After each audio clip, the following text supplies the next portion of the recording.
నమస్కారం తెలుగు గంగా న్యూస్ కి స్వాగతం. జగన్ గారి వాహనం నడిపింది ఇంటెలిజెన్స్ పర్యవేక్షణలో ఉన్న AR constable. Tata Safari private వాహనం అని చెప్పిన ఎస్పీ 3 రోజుల తర్వాత మాటెందుకు మార్చాడు? కారులో ఉన్న జగన్ గారిపై మాజీ మంత్రులపై కేసు పెట్టడం కక్షపూరిత రాజకీయాలు కావా? చంద్రబాబు వల్ల పుష్కరాల్లో, కందుకూరులో, గుంటూరులో ఎంతో మంది చనిపోతే చంద్రబాబుపై కేసులు పెట్టలేదే? మనోహర్ రెడ్డి గారు వైసీపీ లీగల్ సెల్ అధ్యక్షులు. తర్వాత వైఎస్ జగన్ గారి వాహనం నడిపింది కూడా ఇంటెలిజెన్స్ పర్యవేక్షణలో ఉన్నటువంటి ఏఆర్ కానిస్టేబుల్. అతనే డ్రైవర్గా ఉన్నాడు. మీ డిపార్ట్మెంట్కు చెందిన వ్యక్తే అతను అనేక సంవత్సరాలుగా కార్లు నడపడంలో నిష్ణాతుడు. అతను స్టేట్మెంట్లో కూడా ఎక్కడ మాకు ఎలాంటి ఆనవాళ్ళు కూడా దొరకలేదు. మాకు అసలు ఏదైనా చిన్న కుక్క కారు కింద పడినా కానీ వెంటనే శబ్దం వస్తుంది, అట్లాంటిది ఏంది జరగలేదని పోలీసు విచారణలో చెప్పినట్టు తెలుస్తూ ఉంది. మరి మొదటి రోజైతే టాటా సఫారీ ప్రైవేటు వాహనం ఢీకొనిందని చెప్పి వాళ్ళకు బెయిల్ ఇచ్చి ఆ వాహనాన్ని సీజ్ చేసిన వాళ్ళు 3 రోజుల తర్వాత కథ ఎందుకు మార్చారు?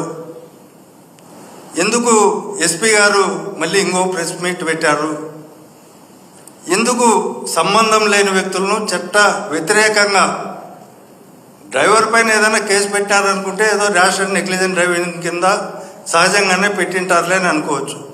కానీ అందులో ప్రయాణిస్తున్నటువంటి మాజీ మంత్రులు, తర్వాత మాజీ ఎమ్మెల్యేలు, తర్వాత మాజీ ముఖ్యమంత్రి గారిపైనే కేసు పెట్టడం దేనికి సంకేతం?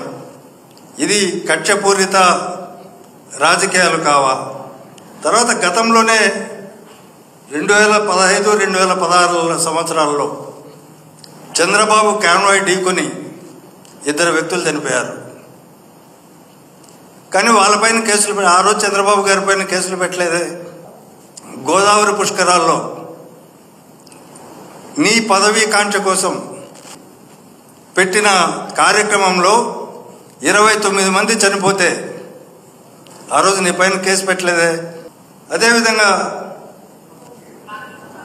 2022 డిసెంబర్లో కందుకూరులో మీరు సభ పెడితే 8 మంది చనిపోయారు. ఆ రోజు జగన్ గారి ప్రభుత్వం అధికారంలో ఉంది. అయినా దానికి బాధ్యులు మీరని మీ పైన కేసు పెట్టలేదే. అలాగే 2023 జనవరిలో గుంటూరులో ఒక మీటింగ్ జరిగితే, మీ పార్టీ మీటింగ్, అందులో 3 చనిపోయారు. ఆ రోజు కూడా జగన్ గారి ప్రభుత్వమే ఉంది. ఆ రోజు మీ పైన కేసు పెట్టలేదే.